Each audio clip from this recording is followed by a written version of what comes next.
సమయంలో దైవవాక్యం మనం చదువుకుందాం. రోమీయులకు రాసిన పత్రిక 6వ అధ్యాయము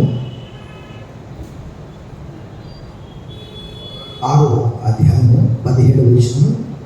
మీరు పాపమునకు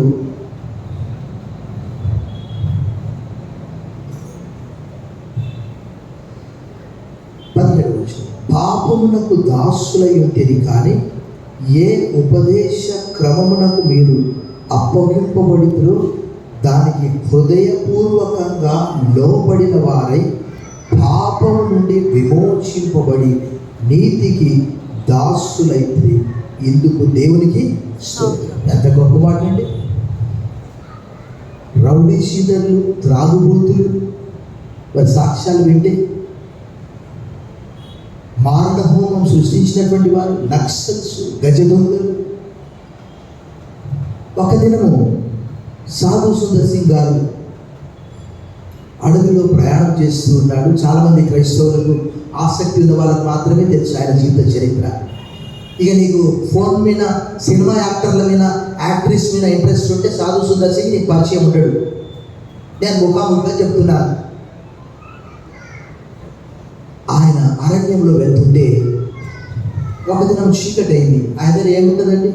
ఆయన ఇండియన్ క్రైస్ట్ అంటారు, ఆయన భారతీయ యేసు ప్రభు అని. ఆయన ఒక బ్యాగ్ ఉన్నది, ఆయన దగ్గర ఒక బైబిల్ ఉన్నది. పాపం చీకటి అయింది. చాలామంది చదివి ఉండొచ్చు, సాధు సుందర్ సింగ్ మూవీ చూడవచ్చు. ఒక గుహలో ఉన్నాడు. అక్కడ ఎవరున్నారు తెలుసా? పెద్ద గజదొంగ, నరహంతకుడు ఎంతో మందిని చంపి దోచుకొని వారి ఎముకలను పక్కడే పడేశాడట. మీకు కావాలంటే సాధు సుందర్ సింగ్ పుస్తకం ఇస్తాను. ఈయన చిన్న వెలుతురులో బైబిల్ చదవడం చూసి, ఆ వాక్యం విని, ఆ రక్షించబడి ఆ గజంగా ప్రభువైన యేసు క్రీస్తును తన స్వంత రక్షకునిగా అంగీకరించాడట. బిగ్గరగా చప్పట్లు కొట్టాడు. బిగ్గరగా. మనుషులను చంపేవాడు. కావాలంటే దాంట్లో సీడీలో కూడా, మూవీలో కూడా కనిపిస్తుంది. భక్తుడు పౌలు గారు అదే చెప్తున్నాడు. పాపమునకు దాసులైంది. ఆ దొంగ పని ఏంటి తెలుసా? దోచుకోవడము, చంపేయడము, అక్కడ పడేయడం. చచ్చిపోయిన తర్వాత ఏమవుతారండి వారు?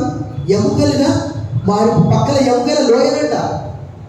ఎంతమంది చంపేశాడు పాపం. తర్వాత ప్రభువైన యేసు క్రీస్తునందు నమ్మకం ఉంచాడంటే ఎంత గొప్ప విషయం కదా. అందుకే అంటాడు, పాపము నుండి విమోచింపబడి నీతికి దాసులైతే ఇందుకు దేవునికి వద్దనుకున్నాము. బార్షాపు బదులుగా బేకరీకి వెళ్ళాలనుకున్నాము. అంతే. ఇంకా అటువైపు 97వ కీర్తనలో కీర్తనకాడు ఒక మంచి మాట అంటాడు. రోమా 12:9, 97వ కీర్తన 10-11 వచనాలు ఏమని రాయబడి తెలుసా? యెహోవాను ప్రేమించు వారులారా చెడుతనాన్ని అసహించుకోనండి. రోమా 12:9లో ఏమని రాయబడింది నేను చెప్తూ ఉంటాను. హేట్ వాట్ ఈస్ ఈవిల్, చెడ్డదాన్ని అసహించుకొని మంచిదాన్ని హత్తుకొని. నువ్వు చెడ్డదే మంచిది అనుకొని హత్తుకుంటున్నావు, నీ ఇష్టం అది.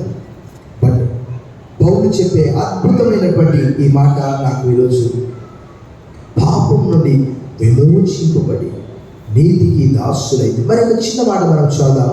కొరింథీయులకు రాసిన 2వ పత్రిక 5:21లో పౌలు గారు చెప్పే ప్రత్యేకమైనటువంటి మాట. కొరింథీయులకు రాసిన 2వ పత్రిక 5:21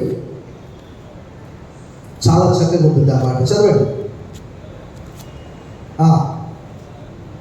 ఎందుకనగా మనం ఆయన యందు దేవుని నీతి అగునట్లు పాపమెరుగని ఆయనను మన కోసం పాపముగా చేశాను.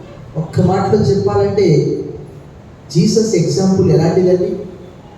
ఆయనలో పాపం లేదు, ఆయన క్షమించాడు. దూషింపబడి బదులు దూషింపలేదు, క్షమించాడు, ప్రేమించాడు, అక్కడ చేర్చుకున్నాడు. వ్యభిచారం చేత పట్టబడిన స్త్రీని. ఆ గుణగణాలు ప్రపంచంలో ఎవరి దగ్గరైనా కనిపిస్తాయండి? ఆ వ్యభిచారం చేత పట్టబడిన స్త్రీని ఏమన్నాడు? ఓ వ్యభిచారి అన్నాడా? ఏమన్నాడండి? అమ్మా అన్నాడు. ఈ సాయంకాలం పాపులు పరిశుద్ధులుగా తీర్చబడుచున్నారంటే అది దైవ కృప, ఆయన శరీరము, ఆయన రక్తం. తలలు వచ్చి ప్రార్థించుకుందాం. దేవుని వాక్యం దీవించి ఆశ్రయించుగాక. ఆమేన్.